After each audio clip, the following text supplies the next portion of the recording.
जन्म जन्म में हमने बहुत भोग भोगे, काम भोग भी भोगा है, नववधु, माला चंदन, नाना प्रकार की सुख सामग्री, बहुत अहंकार था, बड़े बड़े पदों में गया, कुछ नहीं, आज फिर वैसे का वैसा हूं। भाई मेरी प्रार्थना मान लो ऐसे आप भी हो, कभी आप भी देवता बने होगे, स्वर्ग के भोग भोगे होगे, कभी नरक गए होगे, कभी नाना प्रकार की और योनियों में गए होगे, सब भोगा, सब कर लिया, भगवत प्राप्ति नहीं की एक बार भी। अब हिम्मत कर लो, बहुत शास्त्र पढ़ लिए, ज्यादा पढ़ने की जरूरत नहीं। कह रहे हैं अभ्यस्ताच समस्त शास्त्र विततिर मोहस्तु, मोह ही होगा, अज्ञान ही बढ़ेगा। क्या अष्टांग योग में चलें कि ये सिद्धि प्राप्त करें, कि इस मार्ग में चले, कि इस मार्ग में चले। बहुत शास्त्रों का ज्ञान होना दुर्भाग्य ही है। कोई कह सकता है ऐसा कैसे कह सकते हो? क्योंकि वो निर्णय ही नहीं कर पाता मैं किधर चलूं। हजारों मार्गों का ज्ञान है, एक कदम नहीं चला किसी मार्ग में तो दुर्भाग्य नहीं और क्या है। निर्णय निकला, पूरा जीवन हो गया, हर किलोमीटर का ज्ञान है, हर रास्ते के, लेकिन चले एक कदम नहीं कि उस किलोमीटर के बाद फिर क्या है। अब गए ही नहीं तो अनुभव ही नहीं है। ऐसा शास्त्र ज्ञान किस काम? आपको भारत के हर मार्ग का ज्ञान है, किलोमीटरों का, लेकिन आपने यात्रा किसी भी पावन तीर्थ की नहीं की, तो बैठे बैठे ज्ञान से क्या आप परम पवित्र हो जाएंगे क्या? आपने कभी अवगाहन नहीं किया किसी तीर्थ का, किसी धर्म क्षेत्र का, किसी पुरियों का, धामों का, और आपको सब ज्ञान है। वो ज्ञान किस काम का? हलवा की पूरी प्रक्रिया बनाने के आप एक सांस में बता जाओगे, लेकिन कभी बना के पाया? बोले नहीं, तो फिर मतलब क्या रहा? ये शास्त्र ज्ञान तभी सार्थक है जब भगवत साक्षात्कार करो।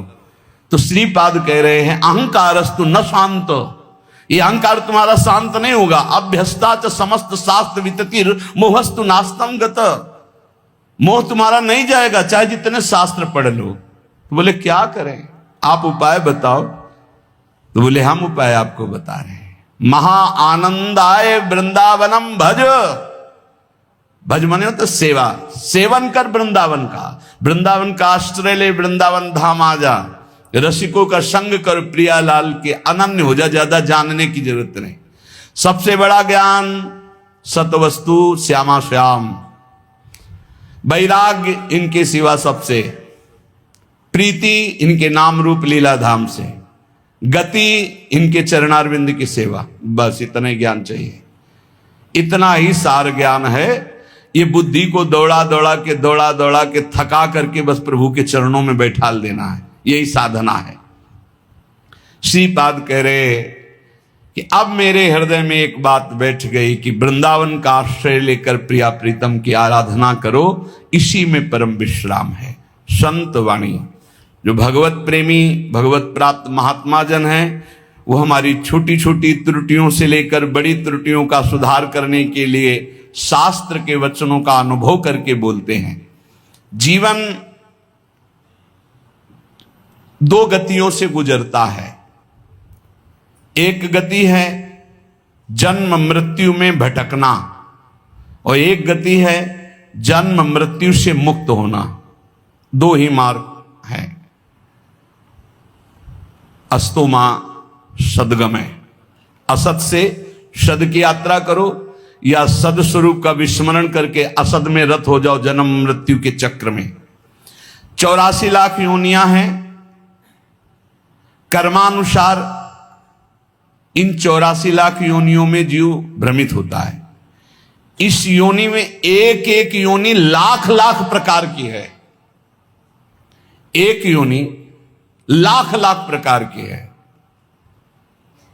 अब जैसे रेंगने वाली योनि, अब रेंगने वाले में कितने प्रकार के जीव हैं, सांप हैं, खन खजूर हैं, केचुआ, कितने प्रकार के जीव हैं रेंगने वाले में। एक है जलचर, अब जल में कितने प्रकार के जीव हैं, वायु में उड़ने वाले कितने प्रकार के जीव हैं। एक एक योनि में लाख लाख योनियां, उन लाख लाख योनियों में कई कई बार जन्म। अरे बड़ा प्रपंच है, बड़ा दुर्गति है जीवों की। अन्य योनियों के साथ जो दुर्व्यवहार हो रहा है, बहुत ही घृणित है। कैसे तुम्हें बता, 1.5 घंटा धीरे धीरे जला जला करके पका रहे हैं पशुओं को, फिर उन्मत्त होकर मदिरा पान करके उसका खान पान कर रहे। क्या कैसी दुर्गति जीते जीव अपनी कर रहे हैं। 84 लाख योनियों में एक योनि में लाख प्रकार की योनियां, एक योनि में लाख बार जन्म होना। ऐसे थोड़ी है प्रपंच हाहाकार। ऋषि जन इसलिए कर रहे हैं कल्याण कर ले, भूल मत कर। यही एक चांस है मनुष्य दे जिससे तू अपना कल्याण कर सकता है, अन्य योनियों में नहीं। अब सोचो उस जीव की क्या हालत है, हाथ पैर बंधे हुए लोहे की छड़ में फंसा हुआ है, आराम से धीरे धीरे अग्नि उसे जला रही, वो कीक रहा है, चिल्ला रहा है, और वो आनंदित हो रहे हैं। वो थोड़ा थोड़ा पीते जा रहे हो, देख रहे हैं पक रहा है। पका लो, तुम्हारे तो खाने के काम में आएगा, तुम खाने के भी काम में नहीं आओगे। ऐसी तुम्हारी हालत काल करेगा, जब वो जलाएगा तो तुम खाने के काम में भी नहीं आओगे। बहुत होश में। ये कर्म तुम्हारा कहीं बख्शने वाला नहीं, तुम्हें दंड देगा। 84 लाख योनियां, एक केवल मनुष्य योनि जिनमें आप अपना उद्धार कर सकते हो। मानव जीवन गिने चुने श्वासों वाला है, गिने चुने श्वासों वाला। इतनी श्वासें आपकी हैं, बस प्रतिपल माइनस होता चला जा रहा है, खत्म होती चली जा रही। या हम आनंदित हो रहे हैं, 30 वर्ष के हो गए, 35, अरे आनंदित नहीं, 35 वर्ष गए जीवन के मूल कार्य के लिए जो आए हो भगवत प्राप्ति, उसमें क्या किया? बोले कुछ नहीं, अभी तो खेलने खालने की उम्र है, और मरने की उम्र कौन सी है? कभी भी तो मर सकते हो, तो अपना काम क्यों नहीं बना लेते? राधा राधा राधा। यही अवसर है जीव आवागमन के अनादि चक्र से अपना छुटकारा करके अपने स्वरूप में स्थित हो सकता है, भगवत प्राप्ति कर सकता है। जन्म मृत्यु का चक्र कब तक चलेगा, अकल्पनीय, कल्पना भी नहीं कर सकते। काल चक्र आपको घुमाता रहेगा। इसलिए मनुष्य जीवन में भगवत प्राप्ति का अवसर है। ये काम, क्रोध, लोभ और मोह, ये 4 प्रधान ऐसे हैं जो इस चक्र को चलाते रहते हैं। आवागमन, पुनरपि जननम पुनरपि मरणम पुनरपि जननी जठरे शयनम, ये चक्र चलाते रहते हैं। काम, क्रोध, लोभ, मोह, इन्हीं को नरक की गति कहा गया है। इनमें से किसी में भी एक में पैर पड़ जाए, काम में, क्रोध में, लोभ में, मोह में, फौरन चारों आज करके उसे घुमाने लगेंगे, बार बार जन्म, बार बार मरण। नरक की दारुण यंत्रणा हर योनि में उसको प्राप्त होगी। केवल मनुष्य योनि ऐसी जिससे अपने को बचा सकते हो। केवल मनुष्य ही सत्कर्म करने में स्वतंत्र है, नवीन कर्म करने में स्वतंत्र है। अन्य प्राणी तो पूर्व में जो संचित कर्म गोदाम लगा उसी को भोगते रहते हैं। वो अशुभ कर्मों का नाश करते रहते हैं, भोग भोग करके। वो नवीन कर्मों का उपार्जन नहीं कर सकते। मनुष्य नवीन कर्म उपार्जन कर सकता है। मनुष्य कर्म करने में स्वतंत्र है। मनुष्य ही है जो अपने कर्म संस्कारों को भस्म कर सकता है, दूसरा कोई योनि नहीं। अब उसे सोचना है कि जो आपके गंदे कर्म जमा हैं उसमें और प्लस करना है या आग लगाना है पूरी गोदाम को। स्वतंत्र हो आप। काम, क्रोध, लोभ, मोह, ये जिनके जीवन में है, निश्चित समझो उनका जन्म मरण पक्का है। जन्म मरण पक्का है। इन चारों को मिटाने के लिए 4 ये पहलवान ताल ठोक के खड़े हैं। काम, क्रोध, लोभ, मोह ये शत्रु, तो सत्संग, परोपकार, वैराग्य और नाम जप, ये 4 ऐसे हैं कि इन चारों को चटनी बना देंगे। रोज सत्संग सुनो, अपने भोजन में से चाहे एक रोटी निकालो, रोज दूसरों के उदर में जाने वाला विधान करो, परोपकार की भावना और वैराग्य। जननी जनक बंद सुत दारा, तन धन धाम सुहृद परिवारा, सबकी ममता ताग बटोरी, मम पद मन बांध बर डोरी। छोड़ दो भगवान के भरोसे में और अपने कर्तव्य का पालन करो, ज्यादा चिंता मत करो, चिंतन करो प्रभु का, वो सब संभाल लेंगे, अनंत ब्रह्मांड संभाल लें। तुम्हारे परिवार में तो 2 4 6 लोग ही होंगे। वैराग्य सब भगवान का है, भगवान देखेंगे, जो जैसा कर्म करेगा वैसा भोगेगा। राधा राधा राधा, और अपने कर्तव्य का पालन, जिसके प्रति जो संबंध है ईमानदारी से आप करो, लेकिन राग मत करो। और नाम जप, सत्संग, परोपकार, वैराग्य और नाम जप, इसके द्वारा इस चक्र का नाश कर दो। काम, क्रोध, लोभ, मोह, इनकी मिटिया मेट करने के लिए सामर्थ्य है सत्संग, परोपकार, वैराग्य और भजन। अब भगवत धाम और नरक ये 2 हैं, चयन करो तुम्हें कहां जाना है। अगर काम, क्रोध, लोभ, मोह, तो त्रिविधम नरकस्येदम द्वारम नाशन मात्मनः कामा, क्रोधा तथा लोभा। और यदि सत्संग, परोपकार, वैराग्य, भजन, तो भगवत धाम। ये 2 गतियां हैं। उपासक देख लो, अगर भगवत धाम जाना है तो इन 4 बातों को छोड़ना होगा। काम, क्रोध, लोभ, मोह, 4 बातों को पकड़ना होगा। रोज सत्संग, रोज परोपकार, और सबसे अंदर से वैराग्य, और खूब नाम जप। इसी के द्वारा भगवत प्राप्ति होती है। तीर्थपाद भगवान श्री हरि के जो गुणानुवाद लीला कथा है, ऐसा नशा चढ़ जाना चाहिए कि कभी तृप्ति नहीं होनी चाहिए।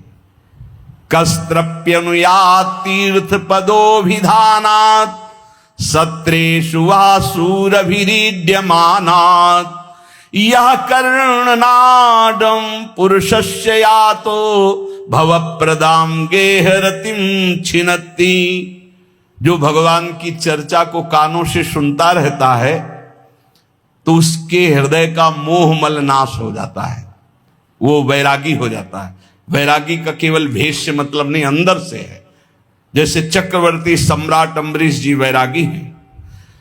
चक्रवर्ती सम्राट अवध का पूरा शासन कर रहे हैं भरत जी, लेकिन परम वैरागी, जो अनुरागी है वही परम वैरागी है, जो परम वैरागी वही अनुरागी है। जो भगवत चर्चा सुनता रहता है रोज, तो सर्वसंगोपहो हिमाम, सत्संगहा सर्वसंगोपहो हिमाम। सत्संग आपको सब संगों से अलग करके भगवत अनुरागी बना ही देगा। कौन ऐसा है जो प्रभु की चर्चा सुनते सुनते अघा जाए। नारद आदि महात्मागण, बड़े बड़े साधुजन, जिनका सदैव यश गान करते रहते हैं, अहोभाग्य है उन मनुष्य शरीरधारियों का जो अपने कर्ण रंध्रों से भगवत चर्चा सुनते रहते। उनका संसार चक्र में डालने वाला ये विकार, घर गृहस्थी की आसक्ति, ये उसे अब अगला जन्म नहीं करने देगी। घर गृहस्थी की आसक्ति, ये काम, क्रोध, लोभ, मोह आदि, उसको अगला जन्म नहीं दे सकते। जिनके कानों में रोज भगवत चर्चा पड़ती है और वो भगवत चर्चा सुनते हुए कभी अघाते नहीं। शास्त्रदधानश्च विवर्धमाना विरक्ति मन्यत्र करोति पुंसः हरे पदानुस्मृतिर्निवृत्तस्य समस्त दुःखात्यमा सुधत्ते। जब कथा सुनते सुनते कथा में स्वाद आने लगे, एक एक शब्द बहुत गंभीर आनंददायक लगने लगे, तब समझ लेना चाहिए कि अब हमारे कल्याण का अवसर आ गया। भगवान की बातें बहुत प्रिय लगने लगे, भगवत चर्चा एक आनंद देने लगे। समस्त विषयों से वैराग्य उसी का होता है जो रोज सत्संग सुनता है। पर सत्संग सुनना, समझ लीजिए, कल श्रोता का वर्णन हुआ था, चातक की तरह सुनना। हमारा जीवन है सत्संग, उसका मनन करना, उसको आचरण में उतरना, कि सुने बस चले गए, इतना समय तो सार्थक हुआ, पर मनन नहीं करोगे तो सत्संग का हृदय रूपी अंधकार नाश करने का जो प्रभाव है वो मनन से होता। मनन नहीं तो फिर नहीं बन पाएगा। सुन लिया, दूसरों को सुना दोगे, काम नहीं बनेगा। भगवत चरणारविंद के निरंतर चिंतन की सामर्थ्य सत्संग से प्राप्त होती है। समस्त दुखों का नाश भगवत चिंतन से होता है। भगवत चिंतन की प्राप्ति सत्संग से होती है। इसलिए तान चोच्य सोच्यान विदोनु सोचे हरे कथायाम विमुखा नघेन क्षीणोति देवो निमिषस्तु येषा मायुर्वृथावाद गति स्मृति नाम। मुझे तो सबसे ज्यादा वो सोचनियों में भी सोचनीय अज्ञानी पुरुष लगते हैं जो कभी सत्संग सुनने नहीं आते। पिछले पूर्व पापों के कारण उनको भगवान की कथा में सुनने में बिल्कुल रुचि नहीं है, और अगर कभी कोई उनका मित्र आदि ले भी आवे तो वो सुनना नहीं चाहते। तुम आओ, सुन के हम बाहर खड़े हैं। वो इतनी दूर खड़े हो जाएंगे कि कान में शब्द ना पड़े, और अगर कभी सत्संगियों को देखेंगे भी तो उनके दोष दर्शन करेंगे। इनका क्या सुधार हुआ सत्संग से, ये वो ऐसा। हाय हाय, बड़े शोचनीय है कि मानव देह प्राप्त करके उनको सत्संग नहीं मिला। काल भगवान ऐसी अमूल्य श्वासों को व्यर्थ में नष्ट करवा रहे हैं। उनकी वाणी दूसरे की निंदा प्रपंच गायन में, देह भोगों में, व्यर्थ के वाद विवाद, व्यर्थ की चेष्टा, व्यर्थ के चिंतन में उनका जीवन चला जाता है। इसलिए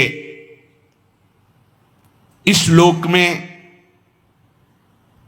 तुम केवल धर्म का आचरण करते हुए ही अर्थ का सेवन करो, भोगों को भगवद अर्पित करके परम पुरुषार्थ भगवान की प्राप्ति का उपाय करो, वही मनुष्य जीवन श्रेष्ठ है। यस्य संसारिणी प्रज्ञा धर्मार्थ वनुवर्तते, धर्म पूर्वक अर्थ कमाओ, पाप का पैसा नहीं।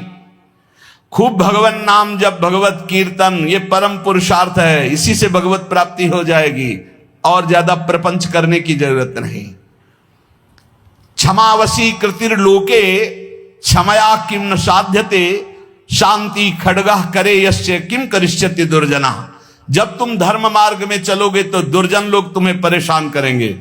तुम्हारे पास ढाल और तलवार है जैसे, तो शत्रु को परास्त कर दोगे, उसके वार को सह लोगे। तो ढाल क्या है? क्षमा। आपको जब कोई गाली दे, अपमान करे, तो अपने भजन को बचाने के लिए क्षमा रूपी ढाल का प्रयोग करो। और दुर्जन जब प्रहार करते हैं, निंदा करते हैं, अंदर से बाहर से, अंदर से काम क्रोध आदि, तो शांति रूपी तलवार से काट दो। शांत रहो, चुप रहो, क्षमा कर दो। क्षमा रूपी ढाल, शांत रूपी तलवार, इससे आप क्रॉस करते हुए चले जाओगे भगवत मार्ग में आगे। स्वर्ग के देवता, बड़े बड़े देवता जिसको नमस्कार करते हैं, वो कौन सा पुरुष होता है? बोले वो दो प्रकार के होते हैं। एक होते हैं जो बलपूर्वक दंड देने में क्षमता रखते हैं, पर उनका अपमान निंदा करो वो सह लेंगे, और निर्धन होने पर भी, अवसर आने पर सब कुछ लुटाने के लिए तैयार हैं। इन दो पुरुषों को बड़े बड़े देवता भी नमस्कार करते हैं। गरीब होने पर भी दान देने का उत्साह, और बलवान होने पर भी सहनशीलता। दूसरे के द्वारा किया हुआ निंदा अपमान आदि मौन होकर सह लेते हैं, यद्यप सामर्थ्य उनमें दंड देने की है। गरीब होते हुए भी दूसरों को खिलाने पिलाने दान देने का उत्साह, इन दो को बड़े बड़े देवता भी नमस्कार करते हैं। द्वांभसी निवेष्टव्यो गले बद्ध्वा दृढ़ाम शिलाम, धनवंत मादातारम दरिद्रम चातपस्विनम। ये दो मरे हुए ही समझो, संसार में जीवित है, पर इसका अर्थ सीधे होता है कि गले में पत्थर डालकर डूब के मर जाने वाले स्वभाव वाले हैं। क्या? जो धनी होने पर भोग विलासिता में पैसा खर्चा करते हैं। एक होटल में गए, लाखों रुपए खर्चा कर दिए। अरे 250 ग्राम आटा नहीं खा सकते हो? कितने का 250 ग्राम आटा होता है? 1-2 कटोरी दाल सब्जी ले लो, 2-4 रोटी ले लो, खा लो। प्रकृति के पैसे को बर्बाद करते हो। 5 लाख उड़ाया है, 5 लाख में 500 आदमी खूब बढ़िया भोजन पाते और बढ़िया स्वस्थ रहते। ऐसे विचार करना चाहिए। दुर्गति किनकी होती? जिनको इस जन्म में धन मिला और वो दूसरों की सेवा में, भागवतिक सेवा में न लगाकर भोगों में लगाते हैं। पीछे वाले श्लोक में था, कहते द्वाविमौ पुरुषो राजम स्वर्गस्योपरि तिष्ठितः प्रभुश्च क्षमया युक्तो दरिद्रश्च प्रदानवान। जो गरीब होकर दूसरों को दान देने का उत्साह रखता है वो, और जो बलवान होने पर दूसरों को क्षमा कर देता है वो, इन दो को देवता भी नमस्कार करते हो। देवलोक के भी ऊपर गति पाने वाला है। और इन दो को जो धनी होने पर, धन होने पर भी साधु सेवा, गौ सेवा, भक्त सेवा या समाज सेवा में ना देकर वो उड़ाता है नाना प्रकार के काम भोग, विषय भोग, मनोरंजन में। ऐसा नहीं कि प्रकृति का धन तुम्हें मिला, तुम उसके स्वामी हो, जो चाहो कर लो। तुम सिर्फ मुनीम हो, स्वामी तो भगवान है। हिसाब से चलो, नहीं सब छीन लिया जाएगा। जो धनी होने पर मदांध होकर गलत जगह धन खर्चा करता है, मैं इसका स्वामी हूं, और सही ढंग से उसका खर्चा नहीं, सो धन धन्य प्रथम गति जाकी। अरे कितने ऐसे बीमार लोग हैं जिनके पास अर्थव्यवस्था नहीं, कितने भूखे लोग ऐसे हैं जिनके पास भोजन व्यवस्था, हम कह रहे हैं बहुत वास रहित लोग हैं जिनकी वास व्यवस्था नहीं।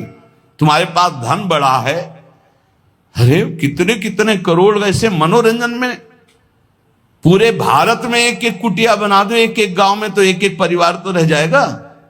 धन का सदुपयोग है दूसरों के सुख में लगाना, अपने मनोरंजन में लगाना नहीं। अपनी आन बान शान किसमें है? भगवान प्रसन्न हो जाए, इसमें नहीं है कि संसार जान जाए कि हमने इसके लिए इतना पैसा खर्चा किया।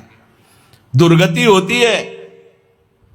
धन अगर वो धर्म विरुद्ध आचरणों में जा रहा तो तुम स्वामी के द्वारा दिए हुए धन का अपमान करो। तुम स्वामी नहीं हो, लक्ष्मीपति नारायण है, तुम थोड़ी हो। तुम तो मुनीम हो, तुम्हें केवल पुण्य बल से उतना अधिकार मिला है, छीन लिया जाएगा, देख लेना। इसी जन्म में दोनों क्रियाएं देखी गई। मदोन्मत्त हो जाने से श्री वैभव अंतर ध्यान हो जाता, खत्म खेल, पूरा जीवन जेल में काटो। और जो दरिद्र होने पर कष्ट सहकर भगवान नाम जप करके अपना काम नहीं बना लेता है, भोगों के लिए ललचाता हुआ दूसरों की चाटुकारिता करता है, दोनों मरे हुए पुरुष हैं ये, मरे हुए। जिन हरि भगत हृदय नहीं आनी, जीवित सौ समानते प्राणी। हरणम च परश्वानाम परदाराभिमर्शनम सुहृदश्च परित्यागस्त्रयो दोषा छयावहा। महान धर्मावतार भगवान की परम प्रेमी विदुर जी, ये जो दूसरे को फुसला कर या जबरदस्ती या किसी भी प्रभाव से दूसरे की संपत्ति का अपहरण करते हैं, या मित्र की पत्नी या व्यवहार बनाकर या प्रलोभन करके दूसरे की स्त्री के साथ सहवास करते हैं, और जो अपने मित्र के साथ दगाबाजी, धोखाबाजी, सुहृदों का परित्याग करते हैं, इनको निश्चित दुर्गति प्राप्त होती है। ध्यान से सुन लो, यही निर्णय करने वाले हैं। धर्मराज का सीधा अवतार विदुर जी हैं और धर्म का अंशावतार युधिष्ठिर जी हैं। सीधा धर्मराज ही आए हैं विदुर जी के रूप में। वही कह रहे, हरणम च परश्वानाम परदाराभिमर्शनम, में बहुत बड़ा पाप है अपनी भागवतिक पद्धति से स्वीकार की हुई अर्धांगिनी के सिवा किसी माता बहन की, वो तुम्हारी दुर्गति कर देगा, या अपने पति के सिवा किसी और, वो तुम्हारी दुर्गति कर देगा। परदाराभिमर्शनम, आयु क्षीण हो जाती है, श्री क्षीण हो जाती है। आपको लगता है, कहते हैं कुछ लोग ऐसा कहते हैं कि आप जो जो वर्णन करते हो सब उसमें बड़े मौज से है। तुमको बताया है आखिरी इच्छा पूर्ति की जाती मरने वाले की। इनकी आखिरी इच्छा है तुम अजर अमर तो हो नहीं तो देख लेना इनकी क्या गति होगी। भैया 2-4 बार डकैती से सफल हो गया तो लाखों रुपया उड़ा रहा, तुम कह रहे हो बड़े मौज में। और जिस दिन पकड़ा जाएगा ना, और फिर जब दंड उसको मिलेगा, तब आप देखने नहीं जाओगे कि उसको क्या क्या दंड मिलता है। ऐसे ही जब यमपुरी में जीव जाता है यहां से कर्म करके, तो शास्त्रों में पढ़ो, तुम्हें शास्त्रों तक पहुंच नहीं और विश्वास नहीं तो तुम मानते नहीं हो कि नरक है। जो दूसरे का धन अपहरण करता है, दूसरे की स्त्री का संसर्ग करता है, मित्र बना करके, व्यवहार बना करके पराई स्त्री के साथ सहवास करता है या पराय पुरुष से सहवास करता है, जो अपने सुहृद मित्र को धोखा देता है, परित्याग करता है, ये सब नरक जाने वाले पाप हैं। भक्तम च भजमानम च तवास्मीति च वादिनम त्रिनेतात शरणम प्राप्तान विस्मेपि न संत्यजे। जो तुम्हारा भक्त हो, तुम्हारी सेवा में रहा हो और एक बार हृदय से कह दिया कि मैं आपकी शरण में हूं, ऐसे 3 प्रकार के मनुष्यों के संकट आने पर पूर्ण रूप से सहयोग करना चाहिए। गृहस्थ में अपने कुटुंब में जो सबसे बूढ़ा हो उसको सबसे पहले भोजन देना चाहिए। धर्म का आदेश है।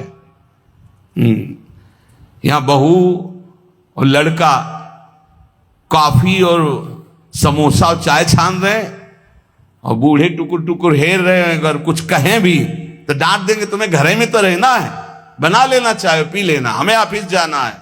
और ज्यादा बात किए तो 2-4 थप्पड़ मार दिए मां के, पिता के। कुटुंब में सबसे पहले भोजन का अधिकार किनको है? गरम गरम भोजन बना के पहले वयोवृद्ध, फिर दूसरा अधिकार बच्चे, फिर तीसरा अधिकार अपने जो आए हुए जन हैं, जो घर के जन हैं। बनाने वाला सबसे बात के, ये नहीं कि बनाने वाला पहले चक छान के फिर जो मनाया सो परोस दिया। ये वो रसोई में कभी कमी नहीं हो सकती जो ऐसी रसोई होगी। एक अन्नपूर्णा जी का कृपा प्रसाद होता है उस रसोई में। रसोई में कभी भोजन पाया ना जाए, रसोई कभी झूठी ना हो, बाहरी कोई रसोई देख ना पावे, रसोई पर्दे में रहे और पवाते रहो। आप देखो अन्नपूर्णा कैसे आप पर कृपा करती है। लेकिन यहाँ तो ऐसे दलित दुराए की हद है, हद है। वो उतार के रखा, धुआं निकला, मुंह में डाल के खा रहे हैं, वही खा रहे हैं, परोसा। ना भगवान से मतलब, ना भगत से मतलब है, ना बूढ़ों से मतलब है, ना। ऐसी दलिद्रता छाई हुई है रसेंद्री जनेन्द्री की, पूछो मत। ध्यान से सुने, इसीलिए महापुरुषों के वचन सुना रहे। आज से जो सुन रहे हैं, भोजन में सबसे पहला अधिकार रसोई में वयोवृद्ध का है। हम कह रहे ठाकुर जी को भोग लगा दिखा के उनको पवाओ, पहले बच्चों को पवाओ, जो और अपने जन उनको। रसोई करता वो सबसे बात के, जो घर का स्वामी बनने का अधिकार रखते हैं, उनको सबसे बात के पाना चाहिए, पहले सबको पवा देना। मुखिया मुख सो चाहिए, खान पान सो एक भी ऐसा कोई भोजन का पदार्थ ना हो जो किसी को ना दिया गया हो। छुपाव नहीं होना चाहिए। रसोई में जो बने सबको, पंगत में जो परोसा जाए सबको, नहीं परोसा ही ना जाए। ध्यान रखना, नहीं इससे अपराध लगता है। 20 को कुछ और, 30 को कुछ और, 50 को कुछ और, ऐसा एक मुखिया मुख सो चाहिए, खान पान सो एक। घर में जो चीज बनाओ वो सबको बराबर दो। ऐसा नहीं होना चाहिए कि आप अपने लिए कुछ अलग, उनके लिए कुछ अलग। जब अपनी मोह वृत्ति होती है, सत्संग का ज्ञान नहीं होता तो अलग अलग होता है, बहुत विचित्र होता है, बड़ा अपराध बनता है। दूसरा, अपने संबंध में जो संकट में पड़ा हो तो बिना बुलाए अपने आप जाकर उसका सहयोग करना चाहिए। तीसरा, यदि अपनी बहन संतानहीन हो, व्यवस्था ना हो और वो अपने पास रहना चाहे तो आदर के साथ पूरे जीवन उसको रखना चाहिए। भगवान धर्म स्वरूप विदुर जी कह रहे, अगर गृहस्थी में रहकर ये 4 आचरण संभाल ले जो अभी बोले गए और नाम जप करे तो भगवान की प्राप्ति निश्चित है। बड़े बूढ़ों को भोजन में सबसे पहला अधिकार है। बड़े बूढ़े भगवान साक्षात, मातृ देवो भव, पितृ देवो भव। यदि तुम्हारा कोई संबंधी कष्ट में है तो बिना बुलाए जाओ, उसका सहयोग करो। और यदि तुम्हारी बहन संतानहीन, धनहीन है, परिवार में उसको नहीं रखा जा रहा, आप आदर पूर्वक जीवन भर रखो, इससे भगवान प्रसन्न हो जाएंगे। षट दोषा पुरुषेणे हातव्या भूतिमिच्छता, निंद्रा, तंद्रा, भयम, क्रोधम, आलस्यम, दीर्घ सूत्रता। ये 6 दोष जिसमें होते हैं उसे भगवत सिद्धि प्राप्त नहीं होती। परमार्थ की उन्नति चाहने वाले, भगवान को प्राप्त करने वाले को ये 6 दोष त्याग देना चाहिए। महात्मा विदुर जी कहते हैं क्या? पहले निद्रा त्यागने का मतलब उचित निद्रा, 4 घंटे 5 घंटे। इसके बाद 6 घंटे उसके आगे जुड़ता है जो बहुत मेहनत करता है। 7 घंटे उसके आगे जुड़ता है जो गृहस्थी में है, थोड़ा भी परमार्थ में अगर अभी चलना शुरू किया है। इसके आगे जो सोते हैं वो भगवान जाने। और कलयुग की रीत ऐसी हो गई, वो कह रहा था कि हम सबको नरक पहुंचाएंगे। सूर्य उदय होते समय जो सैया में पड़ा सोया होता है, उसकी बुद्धि, उसकी श्री, कीर्ति, आयु, ये सब नष्ट होता है। और प्रायः इस समय हमें लगता है कि 100 में 30 जगते होंगे और 70 सोते होंगे सूर्य भगवान के उदय होने। या और प्लस हो सकता है, और प्लस हो सकता है। 4 बजे जग जाए वो तो बहुत बड़ी बात है। हम कह रहे हैं 5 बजे, हम कह रहे हैं ऐसे जग जाओ कि सूर्य भगवान उदय हो रहे हैं, आप जल्दी से नहा धो के 2 चुल्लू अर्घ तो दे दो। भुवन भास्कर पधारे, अर्घ देने की तो बात जाने तो 11 बजे दिन तक सोते हैं। हमें लगता है इनकी जिंदगी क्या है जो 11 बजे दिन तक सोते। 11 बजे तो विश्राम का समय दूसरा आ जाता है। 1 बजे रात के जगे तो 11 बजे तो थोड़ा विश्राम का समय आ जाता है। ये 11 बजे तक जगते होंगे तो राजभोग कब पाते होंगे? फिर इनका शयन भोग तो निशाचरी ही होता होगा। रात्रि में 11 के बाद नहीं, 2 बजे सोते होंगे। 3, 4, 5, 6, 7, 8, 9, 10, 11 मतलब कम से कम 9 घंटे सोते हैं। ये जिंदगी ठीक नहीं। इससे पूरा का पूरा आपका परमार्थ नष्ट हो जाएगा। विदुर जी महाराज कह रहे, एक बार कुछ ऐसे नाइट ड्यूटी वाले जन हैं, तो हमें लगता है अगर ऐसा कुछ हो तो सूर्य उदय के समय उठ जाओ, हाथ मुंह धो करके यार सूर्य भगवान को प्रणाम करो और थोड़ा नाम जप करो, फिर सो जाओ। अगर आप रात में जगे ड्यूटी पर सूर्य उदय के होते समय अगर सोते मिले तो आपके सुकृत नष्ट हो जाएंगे। पक्का समझो, आपका श्री वैभव क्षीण हो जाएगा। आपको लगेगा बहुत धनी है। अरे ये धन कितने मिनट का भैया, आंख मुंदी खत्म खेल, जाएगा यहां का बैंक बैलेंस। हम उस धन की बात कर रहे हैं जो तुम्हें जन्म मृत्यु के चक्र से छुड़ाएगा। पहला है निद्रा, इस पर शासन करो। दूसरा है तंद्रा। तंद्रा का मतलब होता है ना नींद है ना जागृत है, वो एकदम खोए रहते हैं, ऐसे चेतना में आए, ना सो रहे हैं ना जग रहे हैं। सोने का मतलब सोने में एक अलार्म बजता रहता, वो पता चल रहा है कि सो रहा है। और एक तंद्रा होती कि उसमें अलार्म नहीं बजेगा, वो चल रहा, वो तंद्रा। और तीसरा भय। किसी ने हमसे पूछा कि आपको भय है? मुझे लगता है आपको कभी कोई भय नहीं, क्योंकि आपका सत्संग सुनते हैं। हमका एक भय है, एक भय हर समय बना रहता है कि लाखों की श्रद्धा है, हे भगवान कभी हमारे द्वारा मन वचन कर्म से ऐसा कोई कार्य न बन जाए जिससे किसी की श्रद्धा नष्ट हो जाए, उसका भगवत मार्ग रुक जाए। बस एक बात का भय रहता है, हमारे द्वारा कहीं कोई ऐसी वचन न निकल जाए किसी को पीड़ा पहुंचे, हमारे द्वारा कोई ऐसा कर्म न बन जाए जिससे किसी की श्रद्धा नष्ट हो जाए। क्योंकि संतों पर श्रद्धा बहुत समय के बाद होती है। समय समय पर ऐसा भगवान का एक संत की क्रिया से लाखों संतों की प्रति अश्रद्धा हो जाएगी। हे प्रभु कभी हमारे द्वारा ऐसा आचरण न बने, हमारे वचन ऐसे न निकले, हमारा कोई ऐसा भाव न हो जिससे किसी की श्रद्धा का नाश हो। इस बात से भय लगता है। बस किसी की श्रद्धा नष्ट ना हो, हमारी गति दुर्गति को उसे कोई फर्क नहीं, सामने वाले की गति ना बिगड़े, उसका भाव मंगल मन रहे, हमारे अंदर कोई ऐसी वार्ता ना आ जाए, कोई ऐसा दोष ना आ जाए जिससे किसी को भाव बिगड़ जाए। बस एक भय रहता है, और ये भय भजन बढ़ाने में काम आता है। यही डर ही डरपि हरिवंश हित, जिनो भ्रमय गुण सलिल पर, जी नामन मंगल लोक त्यों सुहरिपद भज न विलंब कर। इस डर से डरते रहना चाहिए कि कहीं हमें माया की त्रिगुणात्मिका वृत्ति फिसला न दे। इसलिए हर समय जिनका नाम तीनों लोकों का मंगल करने वाला है उन हरि का जप करते रहना चाहिए, राधा राधा हरि हरि। और भय, ये अन्य भय भगवान की प्राप्ति में बाधा पहुंचा देगा। निद्रा, तंद्रा और भय और क्रोध, ये तो निश्चित समझो, अनुभव की हुई बात कह रहे हैं, महीनों के भजन को शांत कर देता है। जो भजन का तेज उत्पन्न होकर ज्ञान प्रकाशित करता है उसी को बैठाल देता है। क्रोध नहीं आना चाहिए, गुस्सा नहीं आनी चाहिए। और आलस्य, ये आलस्य भजन मार्ग में बहुत ही घातक है। अरे कल कर लेंगे, 11 माला तो कहा है, आज 5 कर लिया है, कल 11 और 6 कर लेंगे, और कल ही आलस्य दिखाएगा, परसों कल धीरे धीरे खत्म नियम। दीर्घ सूत्रता, हर कार्य को आगे टालते रहना। निद्रा, तंद्रा, भय, क्रोध, आलस्य, दीर्घ सूत्रता, ये 6 दोष भगवत प्राप्ति नहीं होने देते, इसलिए इनका त्याग करें।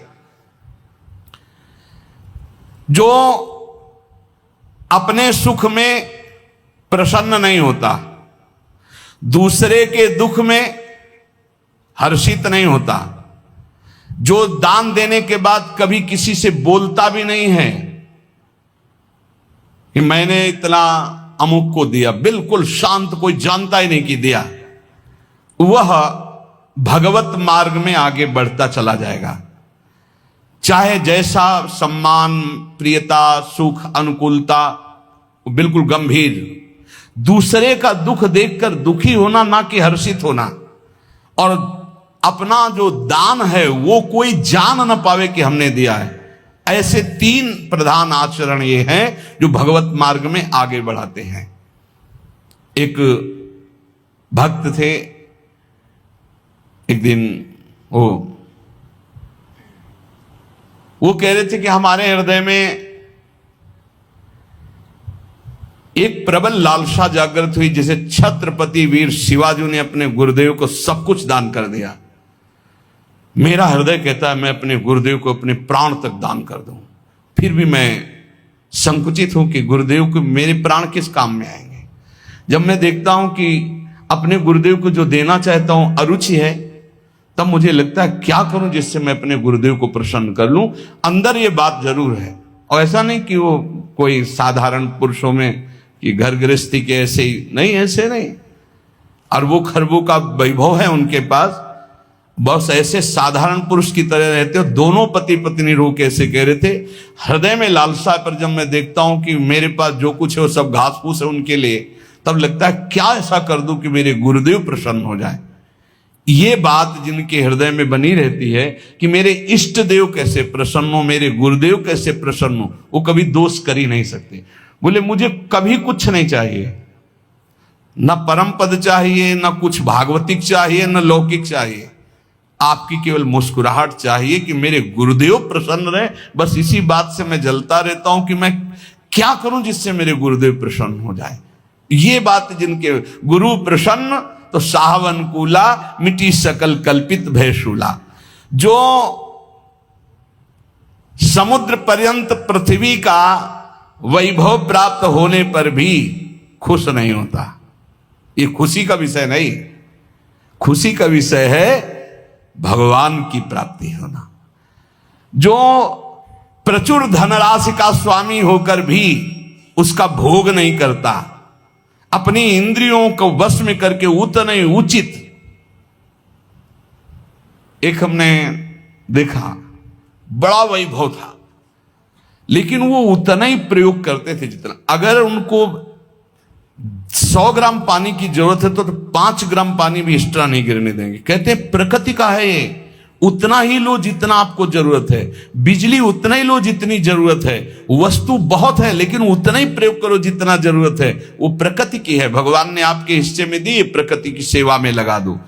समुद्र पर्यंत पृथ्वी का वैभव, प्रचुर धनराशि का स्वामी होकर भी जो अपनी इंद्रियों पर अधिकार रखता है, फूला नहीं होता, अभिमान नहीं करता, उचित प्रयोग करके दूसरों की सेवा में लगाता है, वो भगवत प्राप्ति के लिए आगे बढ़ जाता है। और जो उसका इंद्रियों में वश, इंद्रियों के वश होकर भोगों में व्यतीत करता है, वो ऐश्वर्य से भी भ्रष्ट हो जाता है और दुर्गति को प्राप्त होता है।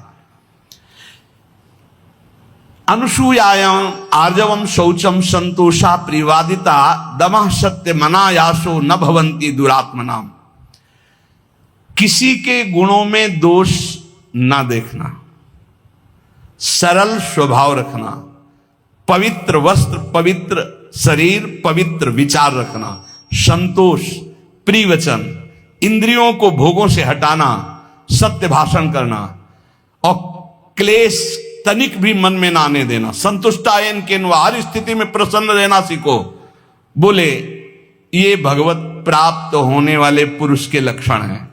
फिर देख लो, किसी के गुणों में दोष न देखना, अर्थात किसी में दोष दर्शन न करना, किसी में भी। एक ने 2-3 दिन पहले एकांतिक में प्रश्न किया कि हमारा संतों के प्रति दोष दर्शन होता है, क्यों? क्या आपको दोष दर्शन होता है? क्या आप संतों से? पता नहीं, ऐसे मन हमारा नहीं। तुमका तुम्हारा मन पापी है इसलिए दोष दर्शन करता है, पाप है तुम्हारे अंदर इसलिए दर्शन होता है। अगर पवित्र हो जाए, अभी चश्मा ठीक हो तो देखो आप, बोले कई बार जैसे सत्संग सुनते हैं, सब बातें सुनते हैं तो विश्वास नहीं होता। तो अशुभ कर्म करने वाले को विश्वास होगा, पापात्मा को विश्वास होगा। पापवंत कर श्रेष्ठ स्वभाव भजन मूर्ति भाव न काओ। अशुद्ध आचरण करोगे, दूसरों पर दोषारोपण करोगे। अभी अपना चश्मा ठीक कर दे, भगवान के सिवा कोई नहीं है, सच्चिदानंद प्रभु के। बोले मन मेरे वश में नहीं। हम कहा नहीं, उसको डांटिए। बोले भी नहीं है बस में। तो हम कहा आप अपनी बेटी की तरफ गंदी दृष्टि से देख सकते हो? बोले नहीं।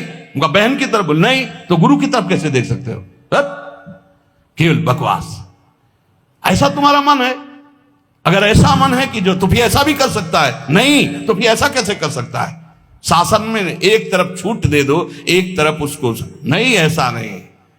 मन पर शासन बुद्धि का हो और बुद्धि पर शासन शास्त्र और सदगुरुदेव का हो, तब चलता है।